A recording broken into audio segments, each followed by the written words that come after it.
Good day, everybody, and welcome to another edition of the Military and Foreign Affairs Network. I am your host, the voice of reason. Now, today is going to be a multi-subject day. We're going to look at both the ongoing war between the Russian Federation and Ukraine and the prospects of war between Iran and Israel. Now, look, humans have been doing this since we crawled out of our cave systems thousands and thousands and thousands and thousands of years ago. This is what we humans do. We fight each other. We go to war. Whether it's over a herd of deer, religion, resources, this is what we do. Unfortunately, it is part of our DNA. Now, our first stop is south of Kiev. The Russians have launched a series of attacks against Ukrainian infrastructure targets. Now, obviously, the Ukrainians have attacked Russian infrastructure targets as well. But we have seen a new weapon system being used by the Russians against some of these very sensitive, very expensive, very difficult to repair infrastructure targets. So the first target is the Trapilska Thermal Electric Power Station. This facility was completely destroyed by a Russian stealthy cruise missile system. Now, what did the Russians use to attack this site? Well, they used a Kh-69 cruise missile. So what makes this system unique and have the ability to not be shot down by American and NATO Patriot surface-to-air missile batteries? So normally, the Russians have been launching attacks with Caliber and Kh-101 cruise missiles.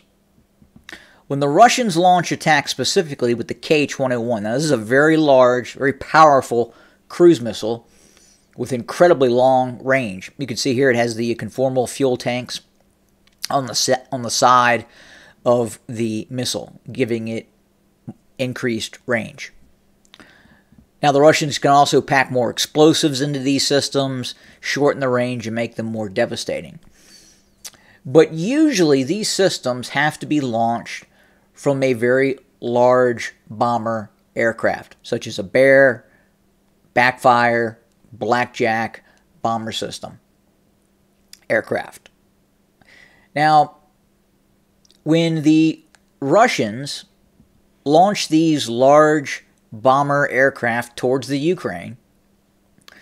Ukrainians inherently know that they are about to come under attack by a barrage of cruise missiles. And the Russians often disperse both cruise missiles, drones, Iskander semi-ballistic missiles in their attacks. But what makes this Kh-69, and here they're calling it an X-69. It's a developmental stage weapon system. That's why they have the X near it. Is because it doesn't have to be launched from a large bomber aircraft. See, when these bombers take off, the United States, in conjunction with the North Atlantic Treaty Organization, they have the ability to see when these bombers take off. They can see the bombers heading towards the Ukrainian border, and oftentimes the bombers launch these Kh-101s hundreds of kilometers away from the Ukrainian border. Now, with the Kh-69, a Russian stealthy Su-57 can actually get very, very close to the Ukrainian border and then launch this weapon system.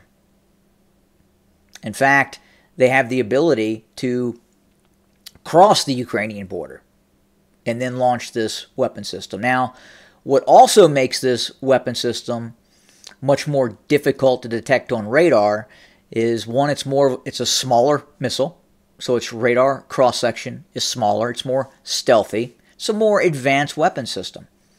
It is what you would define as a low observable cruise missile.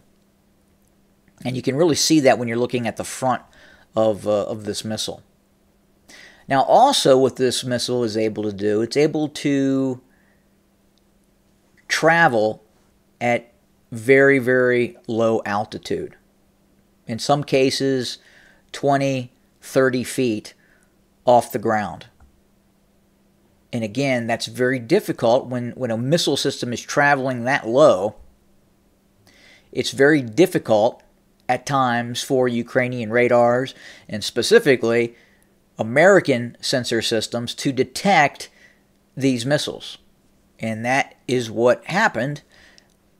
These Kh-69s were able to attack successfully and completely destroy this thermoelectric power station that is south of Kiev, in all likelihood within the envelope of the protective air defense zone that has been set up by Patriot missile batteries.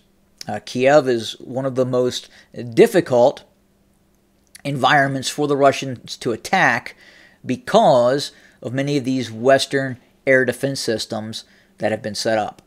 So you can see now the Russians continuing to adapt, continuing to change the way this war is being fought. And right now it's very difficult for the Ukrainians to intercept specifically these Kh-69s. Now, these Kh-101s have gotten through as well.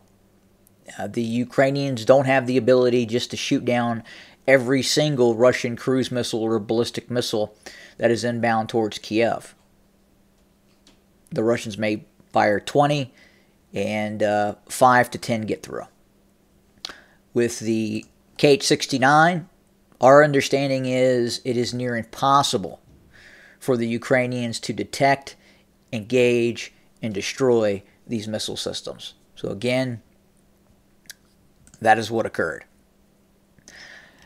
Now, additionally, as we continue to watch this war, it appears that another war could be on the precipice of breaking out.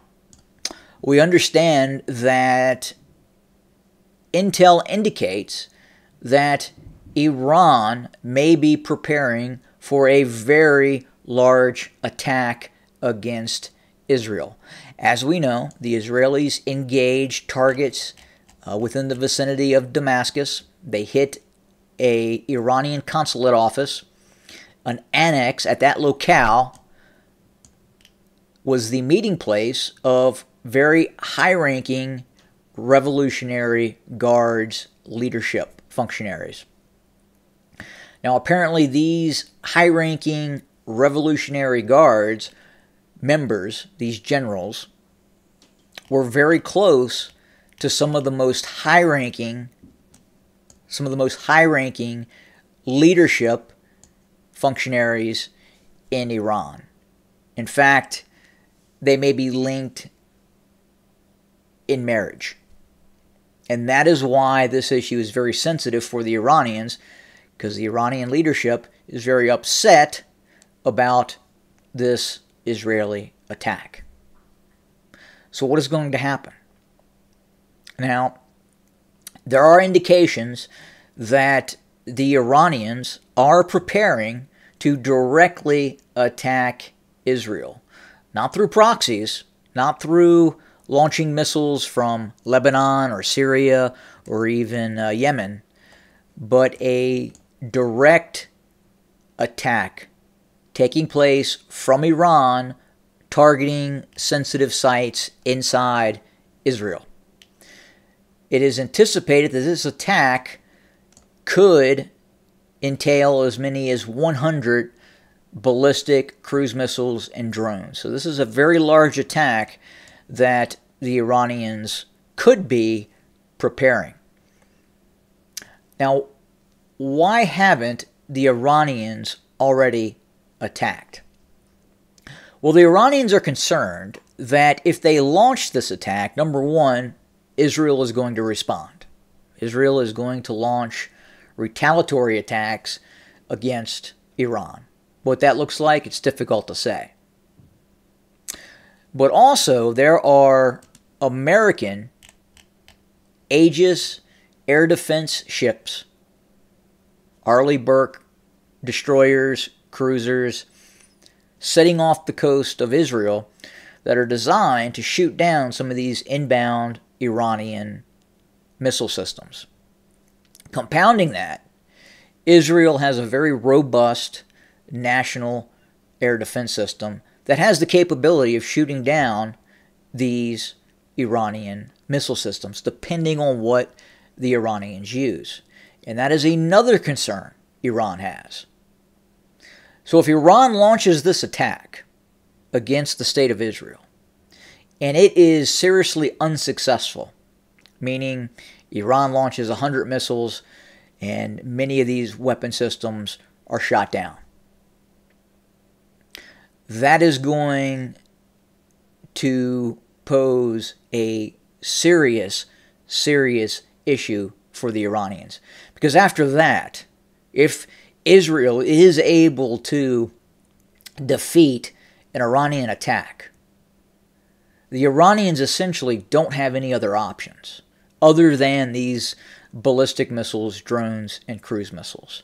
They don't have any other option in terms of deploying an air force against the Israeli state. That is their only option.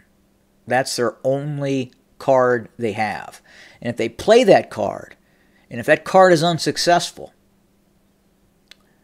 then the Iranians know, the Israelis know, that the Israelis could attack Iran at any point, at any time, over any matter, and not face significant challenges from the Iranians in terms of counterattack.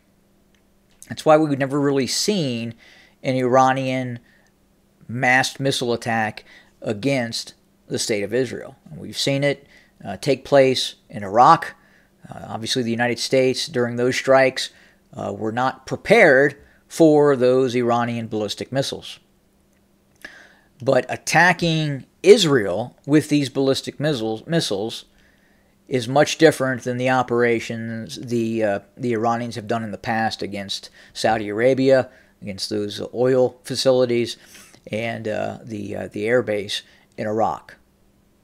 Attacking Israel is a much more challenging target because of, again, those two issues. One, U.S. naval assets setting off the coast of Israel that have the ability to shoot down Iranian missile systems, and then the Israeli air defense capability as well. If the Iranians launch this attack and it's unsuccessful, again, Iran is going to be in a very precarious situation. They're going to have to go back to the drawing board and figure out what kind of response they would have against the Israelis. Because right now, the concept of this Iranian ballistic missile attack is somewhat of a deterrence for the Israelis. Again, if the Iranians launch this attack and it's unsuccessful, then the Iranians lose very large amounts of deterrence for future-facing Israeli strikes. Not just strikes in Syria, but possible strikes against targets inside of Iran as well. So this will be a very, very interesting period of hours as we lead into the reports that the Iranians are preparing for these large-scale attacks. So we'll have to see what happens. This could be a turning point in relations between these two nation states, meaning, in all likelihood, depending on what happens, we could look at a wider possible war occurring. So thank you for joining us today. More to come very, very soon. As always, pleasure talking to you, and have a good day.